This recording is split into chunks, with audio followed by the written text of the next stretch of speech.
Curious George rides a bike. Hello, grandchildren. Good morning to you. Have you had breakfast yet? If you had breakfast, what did you have? Did you have eggs? Did you have toast? Did you have pancakes? Did you have bacon? Did you have cereal? I don't know what you had. Well, anyway. We're reading about Curious George riding a bike. Aha! Curious George rides a bike. Do you own a bicycle? I think Piper has a bicycle. This is George. He lives with his friend, the man with the yellow hat. He was a good little monkey. Let's define good. Okay, let's not. Let's just forget good. But he was always a little curious. This morning, George was curious the moment he woke up because he knew it was a special day. I don't know what's special about today for Curious George. After breakfast, George's friend said, "Today we're going to celebrate because just 3 days ago this year, I brought you home with me from the jungle. So tonight, I'll take you to the animal show, but first, I have a surprise for you." So he took George out into the yard where a big box was standing, and George was very curious. I'll bet he was. Look here. 3 years ago, I pulled you out of the jungle and brought you home here to live with me. And here, he's going to open up something for George. For his 3-year anniversary of being there with the man with the yellow hat. Out of the box came a bicycle. George was delighted. That's what he'd always wanted. I mean, most monkeys sit around and say, "Hey, I really wish I had a bicycle." He knew how to ride a bicycle, but he never had one of his own. "I must go now," said the man. "I'll be back in time for the show. Be careful with your new bike and keep close to the house while I'm gone." Wow, check out that bicycle. Cool as can be. And George is excited as he is left to ride his bike. Well, the man has to go somewhere. I don't know where he's going. George could ride very well. He could even do all sorts of tricks. Monkeys are good at that. For instance, he could ride this way with both hands off the handlebar. Look at that. Woo! He's good. Look at all that. Look at him riding. He is amazing. He could ride this way like a cowboy on a wild bronco, and he could also ride backwards. But after a while, George got tired of doing tricks. So here he is riding like a wild bronco, and here he is riding backwards. I don't think I could ride backwards on my bicycle. George is good. He went into the street. The newsboy was passing by with his bag full of papers. "That's a fine bike you've got there," he said to George. "How would you like to help me deliver papers?" He handed George the bag, and he told him to do his side of the street first, and then turn back and do the other side. George was very proud as he rode off with the bag. Well, we know what the Bible says about pride, don't we? Pride goeth before destruction, and a haughty spirit before a fall. So George better be careful helping this guy. He better not be proud. But he must be excited. I bet he's excited. He's very pleased that he was chosen to help with that. I can't see things working out so well for George. They usually don't. He started to deliver papers on one side of the street as he had been told, and when he came to the last house, he saw a little river in the distance. George was curious. He wanted to know what the river was like, so instead of turning back to deliver the rest of the papers, he just went on. Derelict of duty. He's delivering newspapers to all these people along here, but in the distance, there's a river. Dun dun dun. Dun dun dun dun. You can see the river in this picture here. Way down there. See the little bridge right there with a little man on it? Wonder what's going to happen. Oh boy. There was a lot to see at the river's edge. There was a man fishing from the bridge. A duck family was paddling downstream. 2 boys were playing with their boats. George would have loved to have stopped and looked at the boats, but he was afraid that the boy might find out that he had not delivered all the papers, so he rode on. So here's everybody down at the river. Look at that, would you? They are having a blast. Just a slide, just a little bit. go. I don't know if that helped or hindered. See the little boys with the boats? See the ducks? What's a duck sound like? Very good. While riding along, George kept thinking of boats all the time. It would be so much fun to have a boat. But how could he get one? He thought and thought, and then he had an idea, and it's a terrible idea. He got off his bicycle, he took a newspaper out of the bag and began to fold it. He folded the corners like this. Fold the corners like this. Uh-oh. Should he be doing that with those newspapers? They're not his. Then he folded it up. He bent it together. Folded it over. And look at this. You could follow these instructions and you could make a boat. He made a boat. I'll let you look at that for just a moment and you can figure out how to fold a boat. Maybe your mama can come back and pause the video right here and you can make a boat like George's boat. There is his boat. And did you know that boat will actually float in the water? Now the moment had come to launch the boat. Would it float? It did. So George decided to make more paper boats. Finally, he used up all the papers and he made so many boats that he could not count them. He had an entire fleet of boats. There he is putting it in the water. Here is George's fleet. Even the ducks are getting in and taking rides in it. You see the ducks getting in them? There's a butterfly on one, bug on another. I see a frog in one. Oh boy, I think George may be fired. Suddenly there was a terrible jolt. His bicycle hit a rock and he flew off head first. Luckily George was not hurt, but the front wheel was all out of shape and his tire was blown. Look at that. Split. Poor George. George tried to ride the bicycle, but of course it wouldn't go. So he started carrying it, but soon it was too heavy. George did not know what to do. Here he is trying to ride it. Won't work. Trying to carry it. Won't work. He didn't know what to do. His new bike was spoiled. His newspapers were gone. He wished he had listened to his friend and kept close to the house. Now he just stood there and cried.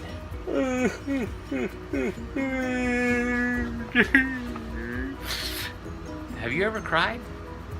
Suddenly George's face brightened. Why, he had forgotten he could ride on one wheel. He doesn't need two. He tried it and it worked. Look at him. Riding on one wheel. George ain't no dummy, is he? Just disobedient. He had hardly started out when he saw something that he had never seen before. Rolling toward him was an enormous tractor, and behind it, he was pulling a trailer. Looking out of the trailers were all sorts of animals. It looked like a zoo on wheels. So here he is riding along, and all of a sudden this traveling zoo pulls up, and George sees it.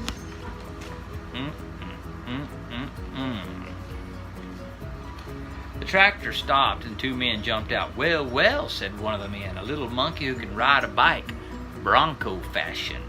We can use you in our animal show tonight. I'm the director of the show, and this is Bob." Wait a minute. I think the man in the yellow hat was planning on taking him there anyway, wasn't he? "He can straighten your wheel and fix that flat in no time, and then we'll take you along to the place where the show is going to be." So the three of them got in the cab and drove off. "Maybe you could play a fanfare while you ride your bike in the show," the director said. "I have a bugle right here, and later you'll get a cap and a coat, just like Bob." There's Bob fixing his bike for him. There's the man that runs the show. And here they go. Got his bike tied to the roof, and they're going to fix old George up, and he's going to ride in the animal show. Oh, boy. On the showgrounds, everybody was busy getting everything ready for the show. "I must do some work now," said the director. "Meanwhile, you may have a look around and get acquainted with the animals. But you must not feed them, especially the ostrich, because he will eat anything and might get sick afterwards. Look at all of the animals in the cages. Can you see them all? I see tigers, ostriches, kangaroos. I see a rhinoceros. I see giraffes. I see a hippopotamus. Wow, I see people working and everybody's doing all the things necessary to get ready for the show. Ooh, yeah, I see an elephant. George is curious, would an ostrich really eat anything? Would it eat a bugle? George got closer to the cage, and before he knew it, the ostrich snatched the bugle out of his mouth and tried to swallow it. But the bugle was hard to swallow, even for an ostrich. It got stuck in his throat. Funny sounds came out of the bugle as the ostrich was struggling with it, all blue in the face. George was now frightened. See there, he's like, oh, I wonder if it'll really eat anything. Oh, there's a baby bear. And the ostrich grabbed it and swallowed it. Look. Uh-oh. Man, that could kill that poor old ostrich. He said, don't feed him, it might make him sick. Fortunately, the men heard the noise. They came and rushed to the cage to get the bugle out of the ostrich's throat just in time. The director was very angry with George. We cannot use little monkeys who don't do as they are told, he said. Of course, you cannot take part in the show now. We will have to send you home. George had to sit on the bench all by himself, and nobody even looked at him. He was terribly sorry for what he had done. But now it was too late. He had spoiled everything. Look at that. They're trying to save that ostrich's life. Here, George is miserable. He had spoiled everything, like he does every single book. Meanwhile, the ostrich was hungry. Got a hold of a string dangling near the cage. This happened to be the string which held the cage door of the baby bear. Okay. As the ostrich nibbled at it, the door opened and the baby bear got out. Oh, man. George, you're there. Let me guess. You're going to see this, be the hero, and all that. See? There's a baby bear. He's pulling a string. String opens the door.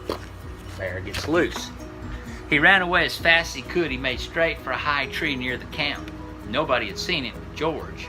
George was not supposed to leave the bench, but this was an emergency. So George jumped up, grabbed the bugle, and blew as loud as he could. Then he rushed to his bicycle. The men had heard the alarm and thought first that George had been naughty again. But when they saw the empty cage and the nibbling and this ostrich nibbling the string, they knew what had happened. So there's George. There goes the bear, taking off to the tree. Like lightning. And that's what bears do. George raced toward the tree, far ahead of the men. Now the bear had climbed quite high. This was dangerous because little bears can climb trees easy, but coming down is much harder. They may fall and get hurt. The men were worried. They did not know how to get him down safely, but George had a plan. So here goes George, taking off while the men are running behind him. And there's the bear way up in the tree. Look how far up in the tree he is. So what's George's plan? With a bag over his shoulder, he went up the tree as fast as a monkey could go. Look at that. Climbing the tree. Look at that bear hanging over your life. Help! He's going to fall. He's going to fall. When he does, it's going to hurt. When he reached the tree, the baby bear, he put the baby bear in his bag and he carefully let him down as safely as he could so they could catch him. So he has this empty newspaper bag and he's letting the bear down to these reaching hands. The men are going to catch him probably. Everybody cheered when George came down from the tree. "You are a brave little monkey," said the director. "You saved the baby bear's life. Now you'll get your coat back and of course you may ride your bike and play your bugle in the show." Oh man, he redeemed himself through some good works, didn't he? Well, how about that? Finally, the show was on, and how surprised they were right in the middle of it. Wait, the whole town had come to see it, and how surprised they were to discover George on his bike right in the middle of it.